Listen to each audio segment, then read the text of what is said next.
Assalamualaikum warahmatullahi wabarakatuh. Nama saya Natasha Putri Sregar dari kelas PM4 semester 4. Di sini saya akan mempresentasikan tentang multimedia dan e-learning dalam pembelajaran matematika. Kita masuk pada pembahasan yang pertama, yaitu pengertian multimedia dan e-learning. Yang pertama, pengertian multimedia. Secara etimologi, multimedia berasal dari dua kata dalam bahasa Latin, yaitu multi dan medium. Multi artinya bermacam-macam ataupun banyak, sedangkan medium diartikan sebagai sesuatu yang dipakai untuk menyampaikan atau membawa sesuatu. Secara terminologi, multimedia diartikan sebagai penggunaan dari berbagai media yang berbeda untuk membawa atau menyampaikan informasi dalam bentuk teks, grafik, audio, animasi, ataupun gandungan dari beberapa komponen tersebut. Yaitu pengertian e-learning. Secara etimologi, e-learning diartikan sebagai salah satu cara untuk mengatasi masalah pendidikan, baik di negara maju maupun di negara yang sedang berkembang. Menurut para ahli, yaitu dari Antonius, e-learning adalah sebuah portal yang menyediakan informasi tentang suatu topik yang tercakup dalam lingkungan tertentu. Bagaimana pengertian e-learning menurut teman-teman? Yaitu multimedia dan e-learning dalam pembelajaran matematika. Pembelajaran berbasis web yang populer dengan sebutan Web-Based Education atau WEB, disebut juga dengan electronic learning ataupun e-learning, yang didefinisikan sebagai aplikasi teknologi dalam dunia pembelajaran atau dalam sebuah proses pendidikan, yang secara sederhana diartikan sebagai bahwa semua pembelajaran dilakukan dengan memanfaatkan teknologi internet dan selama proses belajar dirasakan terjadi oleh orang yang mengikutinya. Teknologi internet memberikan kemudahan bagi siapa saja untuk mendapatkan informasi apa saja, di mana saja, dan kapan saja dengan mudah. Pertama, implementasi pembelajaran berbasis web. Sebuah program pendidikan untuk peningkatan mutu pembelajaran di lingkungan kampus haruslah dengan berbasis web. Menetapkan sebuah mata kuliah pilihan di jurusan pembelajaran dengan tatap muka dilakukan secara rutin tiap minggu pada 7 minggu pertama.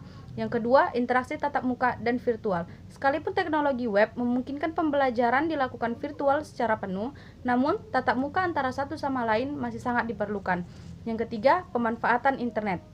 Pemanfaatan internet sebagai media pembelajaran mengkondisikan siswa untuk belajar secara mandiri. Dan yang keempat, penggunaan internet dalam pembelajaran. Hal-hal yang dapat difasilitasi karena adanya internet yaitu 1. Discovery atau penemuan, dan yang kedua, communication. Apa yang dimaksud dengan discovery dan communication itu? Yang kelima, internet sebagai sumber belajar. Peranan internet dalam pendidikan sangat menguntungkan. Kenapa? Karena kemampuannya dalam mengelola data dengan jumlah yang sangat besar. Keenam, pengembangan model e-learning. Menurut Haugi, tentang pengembangan e-learning adalah 3 kemungkinan dalam pengembangan sistem pembelajaran berbasis internet, yaitu web source dan in-house source. Yang ketujuh, pemanfaatan e-learning untuk pembelajaran.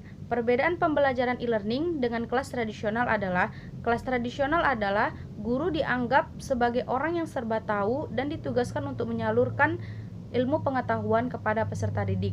Sedangkan e-learning fokus utamanya adalah pelajaran mandiri pada waktu tertentu dan bertanggung jawab untuk pembelajarannya. Yang kedelapan, kelebihan dan kekurangan e-learning. Yang pertama, kelebihan e-learning. Tersedianya fasilitas e-moderating, di mana pendidik dan peserta didik dapat berkomunikasi secara mudah melalui fasilitas internet. Yang kedua, pendidik dan peserta didik dapat menggunakan bahan ajar atau petunjuk belajar yang terstruktur dan terjadwal melalui internet. Yang ketiga, peserta didik dapat mereview atau mengkritik bahan pelajaran setiap saat dan di mana saja kalau diperlukan. Yang keempat, bila peserta didik melakukan ataupun memerlukan tambahan informasi yang berkaitan dengan bahan yang dipelajarinya, ia dapat melakukan akses internet secara mudah. Yang kelima, pendidik maupun peserta didik melakukan diskusi internet yang dapat dilakukan dengan jumlah peserta didik yang banyak. Selanjutnya, kekurangan e-learning.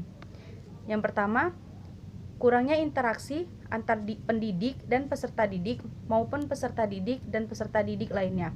Yang kedua, kecenderungan mengabaikan aspek pendidikan dan aspek sosial. Yang ketiga, tidak semua tempat terfasilitasi dengan adanya kesimpulan. Seperti yang kita ketahui, matematika merupakan salah satu ilmu yang kurang digemari oleh peserta didik.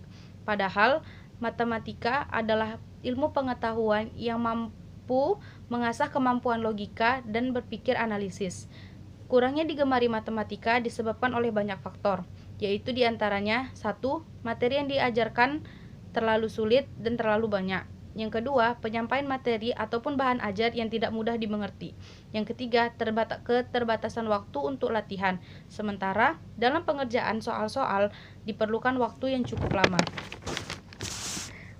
Maka dari itu, pengembangan media pembelajaran berbasis komputer memungkinkan terciptanya multimedia pembelajaran matematika yang lebih mudah ataupun lebih interaktif dan lebih efektif dalam pembelajaran. Muatan materi matematika yang disertai dengan gambar, audio, maupun rumus-rumus membuat multimedia tersebut mampu menyajikan materi dengan lebih jelas, sehingga materi, gambar, ataupun rumus-rumus yang telah diatur sedemikian rupa mempermudah pemahaman peserta didik dalam pembelajaran matematika, sehingga peserta didik dapat lebih paham dan lebih tertarik dalam belajar matematika. Bagaimana di sekolah teman-teman, ataupun di tempat belajar teman-teman? Sudahkah memanfaatkan e-learning sebagai media pembelajaran? Jika sudah, berikan alasannya, dan jika belum, berikan juga teman-teman yang sudah menyaksikan video ini. Semoga materi yang saya berikan bermanfaat bagi kita semua, dan jangan lupa like, comment, dan subscribe video ini. Assalamualaikum warahmatullahi wabarakatuh.